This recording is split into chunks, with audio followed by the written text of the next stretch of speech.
Hi students, we are continuing our Bio2 online course and we are now moving to the discussion on the respiratory system.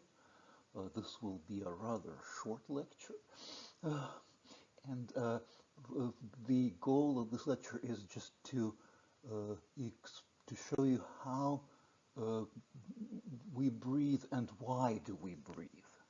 And this first slide actually summarizes the purpose of breathing. We breathe because our cells need oxygen all the time. If you recall from the previous lecture about nutrition and digestion and metabolism, without oxygen, cells will not be able to synthesize enough ATP. If you remember the aerobic respiration, which consists of the citric acid cycle and the movement of the electrons down the electron transport chain, or the work of the electron transport system, is impossible without oxygen, because oxygen uh, is needed to pick up these electrons that are moving down the electron transport chain. When it does, it becomes negatively charged and it reacts with positively charged hydrogen ions, forming the metabolic water. And the hindrance, any blockade of the system of electron transport leads to lack of ATP. ATP can be also synthesized during glycolysis, which does not need oxygen, but very little of it. If you remember, 19 times less than during aerobic respiration. So we cannot survive without oxygen. Your book puts it very nicely at the very beginning of the chapter 11. It says, or 11, actually, section 11.8 in the chapter 11. It says that you can survive without food for a week. Actually, there were people who starved for more than that and remained alive. You can live without water for a few days, right? But you cannot live without oxygen even for several minutes, right? Because your cells run out of ATP very quickly, and when oxygen is lacking, they simply die. And so you die of hypoxia. Then another reason why we breathe, every cell produces carbon dioxide during aerobic respiration. If you recall the citric acid cycle, there is an arrow pointing from the circle out, and it says CO2, it's carbon dioxide. The carbon dioxide is a side product of the citric acid cycle. And it is toxic. If carbon dioxide accumulates in the body, you die. It's just absolutely impossible to survive. Carbon dioxide is a powerful neurotoxin. It acts on neurons of the brain and just makes them stop working. So carbon dioxide needs to be evacuated or neutralized. Right? And there are ways of evacuating it. When you inhale air, which is relatively poor in carbon dioxide. When you breathe out, you breathe air which is richer in carbon dioxide. So carbon dioxide is lost from the body with every exhalation, every breathing out. And a part of it it remains in the body and is utilized by cells. Actually, you will see a slide at the end of the lecture, by red blood cells to form an ion called bicarbonate, which serves as a buffer against acidity. So the slide, the picture on the left shows you oxygen into cells, but just remember that there is this other purpose of breathing carbon dioxide out of cells. And so we breathe air, we consume oxygen from it, and we enrich this air inside our organism with carbon dioxide. We expel this carbon dioxide from the body or neutralize it. That's the purpose of breathing. That's the purpose of moving of the air from the outside in our body and from inside our body out. Now let's see what actually happens to air when we breathe in and breathe out. Please note the very first bullet point on the left. The travel of air begins when the diaphragm contracts. Right? There is this common perception, which is actually not correct from the point of view of science, physiology, that, well, I breathe in air because I need it. Well, yes, you need it, but mechanism, the physics of it, how does it happen? How do you make it flow into your nostrils and other airways? And the answer is by contraction of the diaphragm. Where is diaphragm? It is shown at the bottom of the picture. See the word diaphragm and an arrow pointing to it. It's not the whole diaphragm, it's a part of it. The whole diaphragm is actually forming the border between the chest cavity and the abdominal cavity. It's a large and very powerful muscle, actually. It consists of muscle tissue.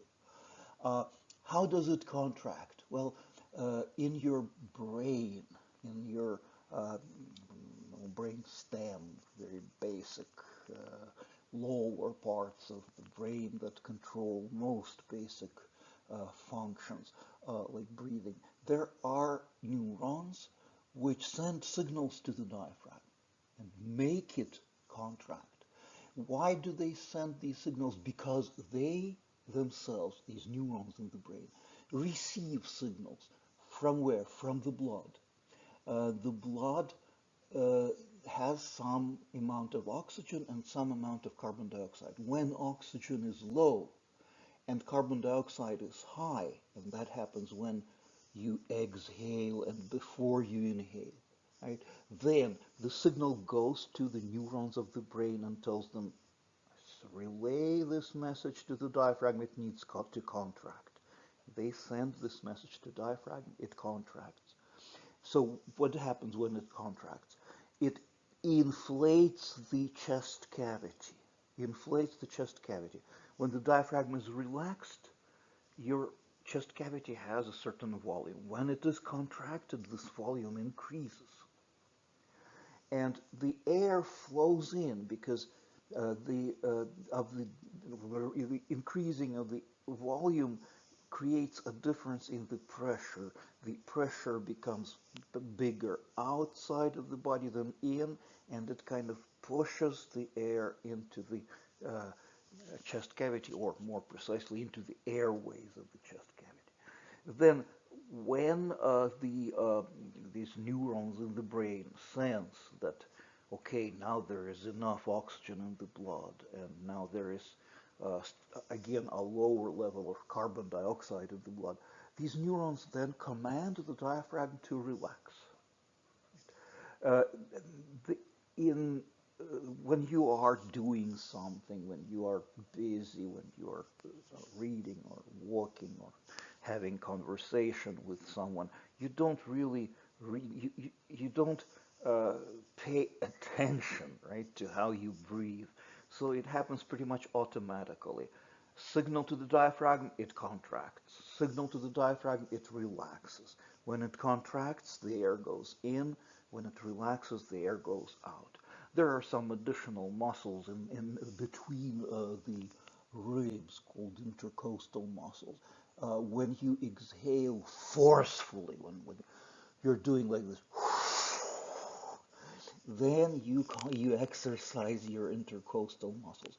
But in normal breathing, No, not any additional muscle participates in the exhalation. Just relaxation of the diaphragm is enough.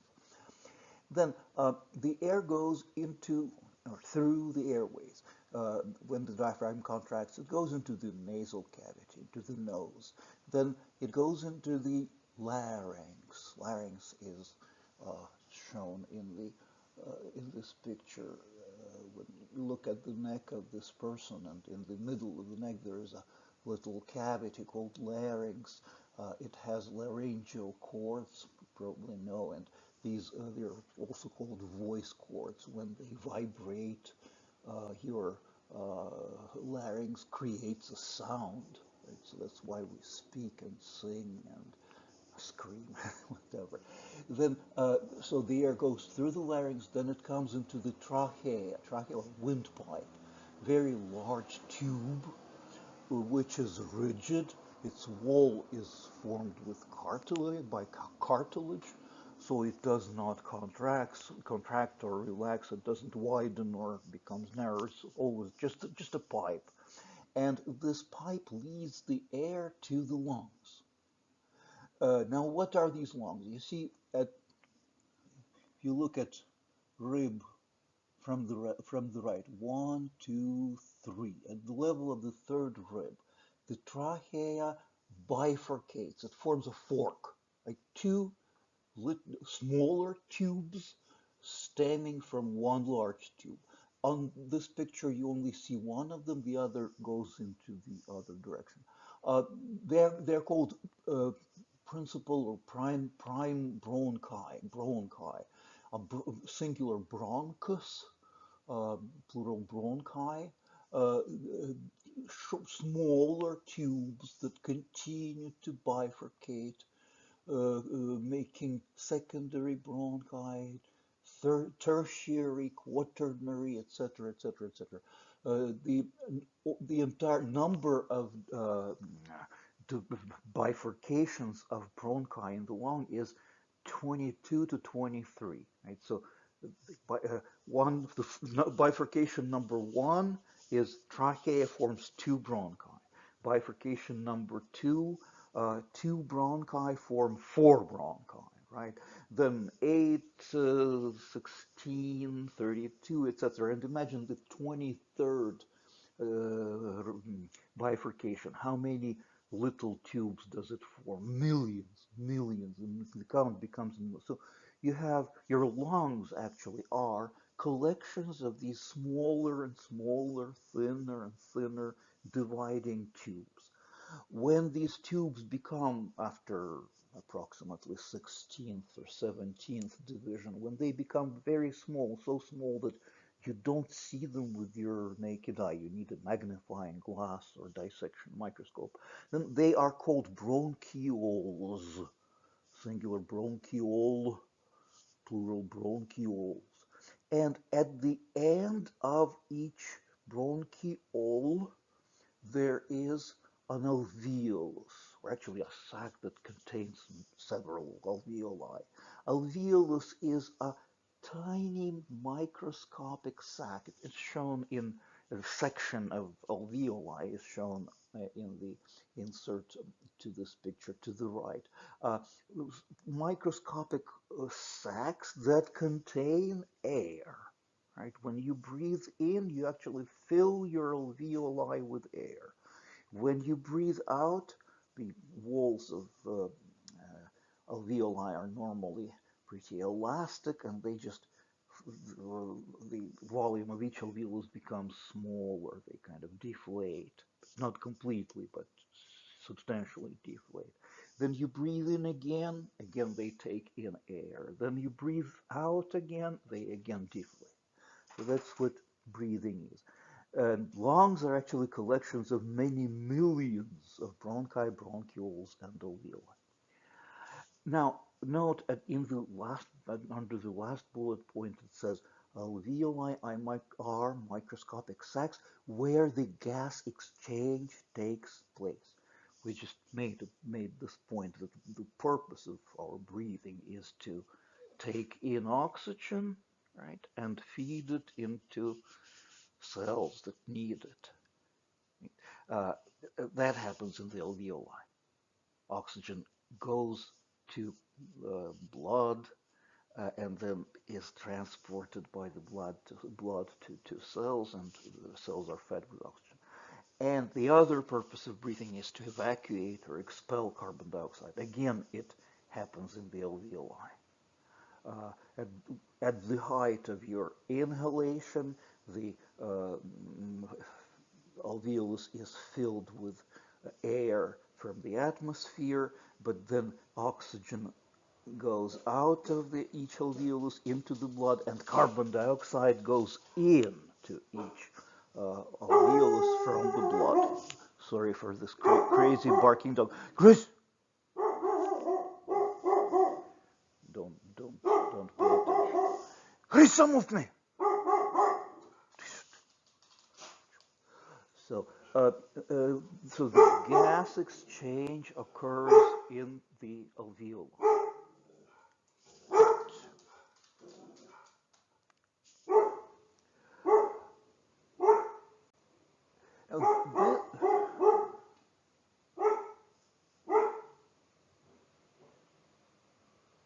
This slide shows you individual alveoli. How do they perform this gas exchange?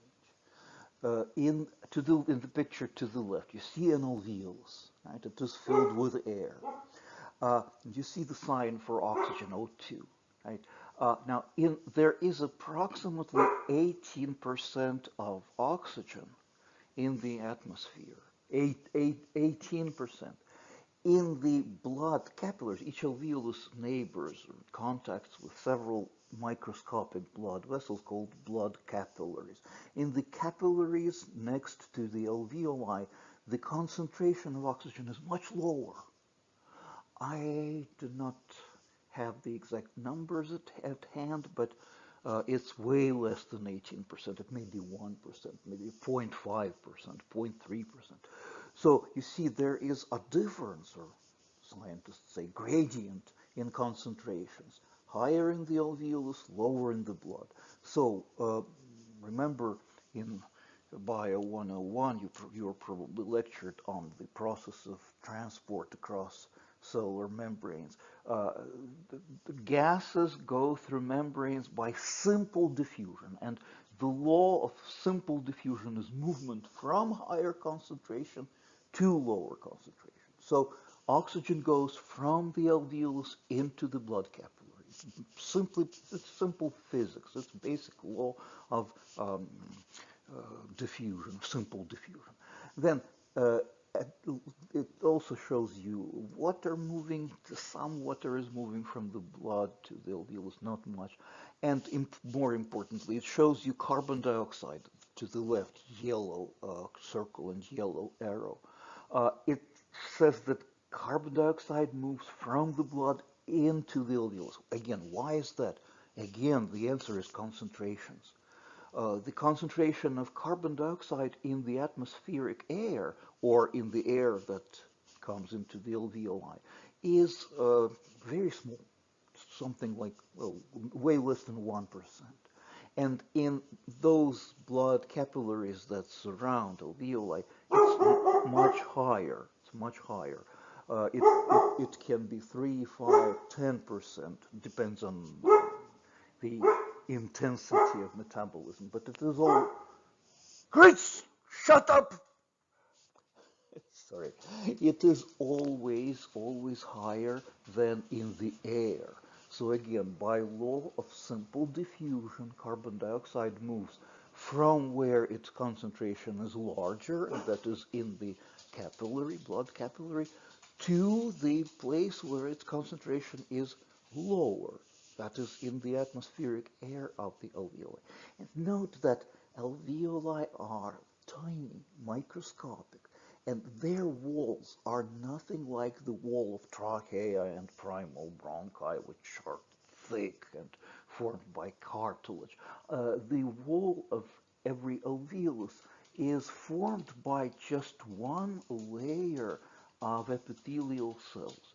So it's not an obstacle for diffusion. Gas exchange cannot occur in the trachea or in the primal bronchi or in the secondary, tertiary bronchi, etc.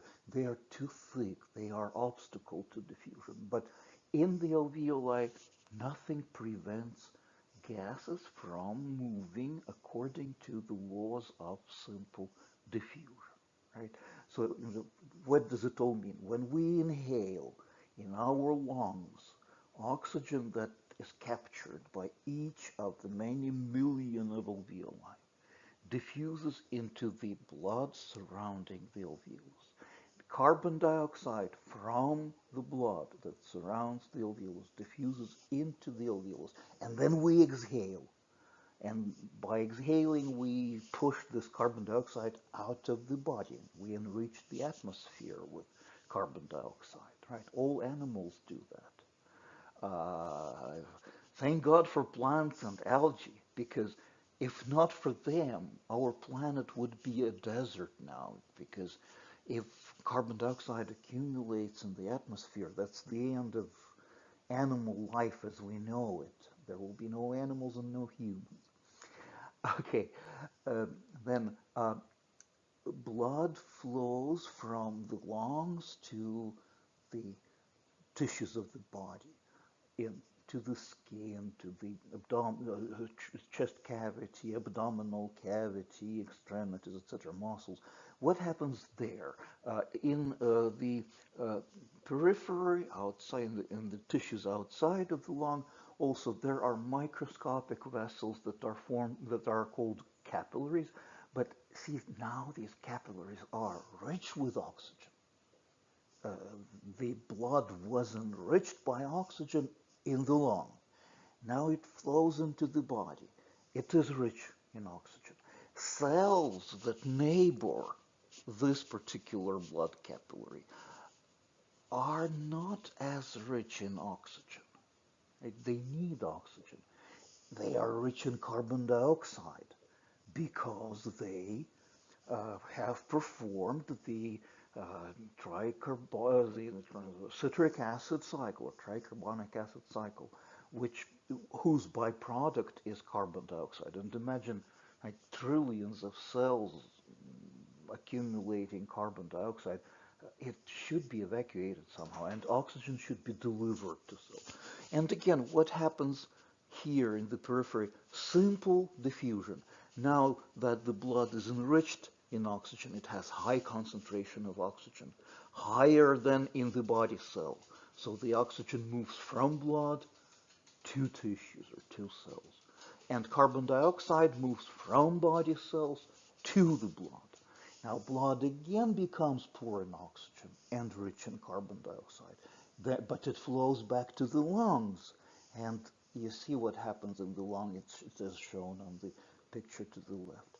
So that is basically the gas exchange. What happens during breathing? Essentially, breathing is for gas exchange. And please, I need you to understand it and to be able to tell the story of gas exchange.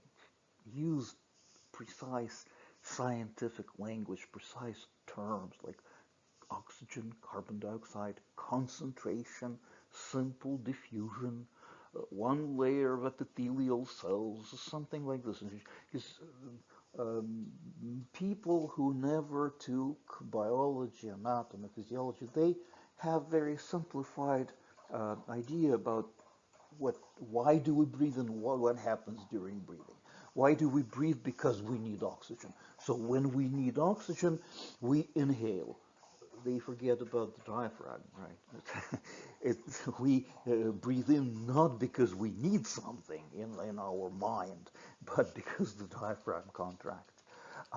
Then when oxygen is in the alveolus, again, people they skip this concept of alveoli. They think, okay, and when we breathe in because we need oxygen, this oxygen goes to our body and sustains our body.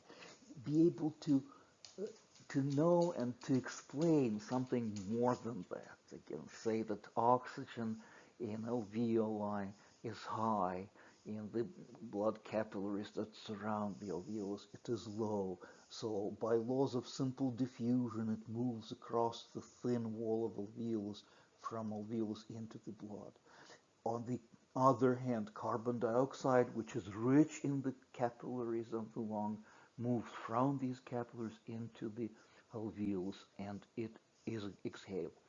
Uh, from previous experience, I know when I ask students to draw something like what you see on the left part of this picture, and I say or write, please show the directions of gases during gas or the movement of gases during gas exchange, and students at the very top of this uh, bronchiole that ends up with this alveolus, they show one arrow in and one arrow out, and the arrow in says oxygen, the arrow out says carbon dioxide. But this doesn't explain the purpose of gas exchange. You must connect it with the flow of blood. Absolutely. So show oxygen moving from the alveolus into the blood and carbon dioxide moving from the blood into the alveolus, and explain why not the other way around, and use the term simple diffusion. Okay, now this shows you basically the same thing as you saw in the previous picture. The upper part of this more complicated sketch is exactly what you saw on the left part of the previous slide. It is gas exchange in the lungs when carbon dioxide goes from the blood capillaries in the lung to the alveolus, and oxygen moves from the alveolus to the blood capillaries. But then it shows you how the blood flows to the rest of the body from the lung. It goes to the heart, and then the heart pumps it to the arteries and to the peripheral tissues. And the lower part of this picture shows you basically what you saw on the right part of the previous picture. It shows you how carbon dioxide goes from cells into the carbon dioxide poor blood, and oxygen goes from oxygen enriched blood. You see left tube, left part, something that flows from the left half of the heart. It's rich with oxygen, so oxygen from there goes to the tissues, feeds the tissues with oxygen. And note that at the bottom of this picture, the left tube goes from the right heart of part of the heart. It's sort of, I say left tube because it's left to you, but the heart, imagine that it is the heart of a person who is standing facing you, right? So that person's right will be on your left. So the right part of this person's heart contains blood that flows from the lungs, and it is, sorry, blood that flows to the tissues. It is, I'm sorry, no, from the tissues to the arrow in the right half of the heart points up. So the blood flows from the tissues to the right half of the heart, and then up the blood vessel called pulmonary arteries to the lungs. Then the right to you, right tube, to your right, it has red blood. It's rich with oxygen. It's the blood that comes from the lung into the left half of the heart, and then from the left part of the heart it goes to up and then to the right and then down to the tissues. It kind of loses its red color, becomes pale red and then sort of purple. So now it is ridding itself from oxygen. It is giving the oxygen to the cells, but it is gaining carbon dioxide. And so it becomes more bright purple than blue, and then again it flows from to the heart and to the lungs and gets poorer in carbon dioxide, richer in oxygen, etc., etc. So this continues, the cycle continues all the time, and we will learn a bit more about it in the lecture about the cardiovascular system. And finally, we we understand what happens with oxygen, right? It goes from the atmosphere to the alveoli, then it goes into the blood, then blood delivers it to tissues. This shows a bit more detail. In the bottom, see, there's a red blood cell, right, shown in the center, big red egg-shaped thing.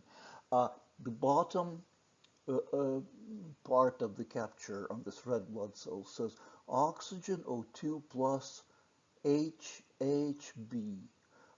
It's actually, it should be one H, HB. HB is hemoglobin. Hemoglobin, it's a special protein which carries oxygen to tissues. Right? So oxygen is carried by blood cells, and I write in parentheses, by hemoglobin, a large protein that has this function, carry oxygen molecules to tissues. Then the middle part of the capture shows you the fate of carbon dioxide. See, only a part of carbon dioxide is eliminated when we exhale. A larger part of it still remains in the body. And what happens, it binds to hemoglobin forming carboxyhemoglobin. On this picture it says carbaminoxyhemoglobin. It's actually carboxyhemoglobin. That's what the term that I personally learned. And then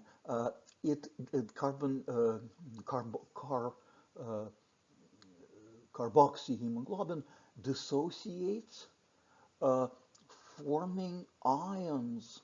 See picture the arrow pointing from the middle part of the caption up, and it points at a compound which has the formula HCO3 minus. So because it carries the minus sign, minus negative charge, it's an ion. And chemically, this ion is called bicarbonate or a hydroxycarbonate ion. In biology, and especially in clinical medicine, it is always called bicarbonate. And the bicarbonate is a very important substance. It associates with free hydrogen ions, forming carbonic acid. There's a special enzyme, carbonic anhydrase, which splits carbonic acid into carbon dioxide and water, and carbon dioxide diffuses into the alveolus, and also part of it, the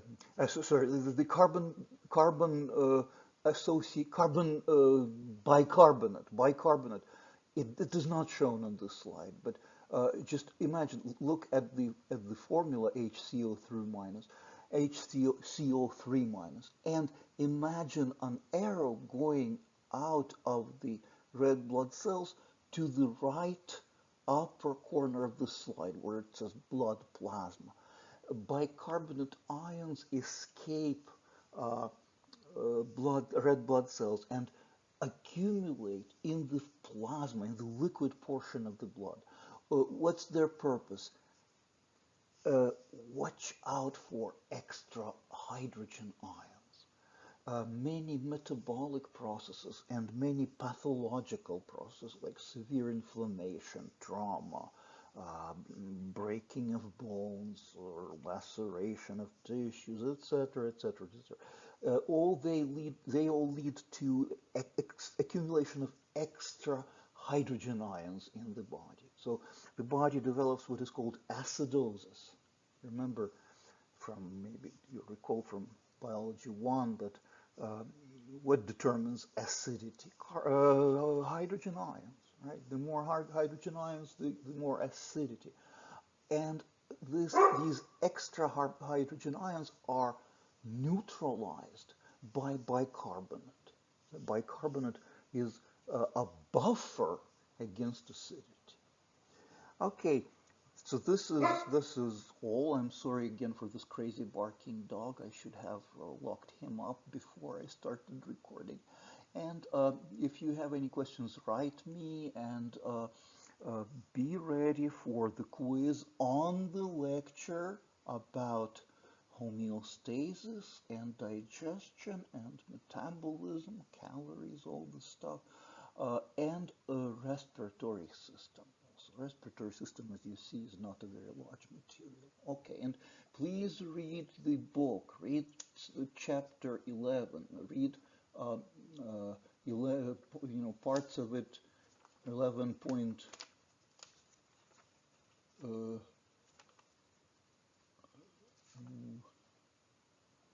11.1 to 11.8, so up to 11.9. And the exam will be on the entire chapter 11. And as you know, the exam, according to the majority of votes, the exam will be the first week after the spring break. So please remember, you have to register for counseling. You can do it personally on campus, or you can do it online. But if you choose proctoring online, you need to have the video camera and a microphone, because the proctor must see and hear you, right? So remember about the don't be surprised at the last moment. Okay, good luck. Thank you for listening, and we are saying goodbye until the next lecture.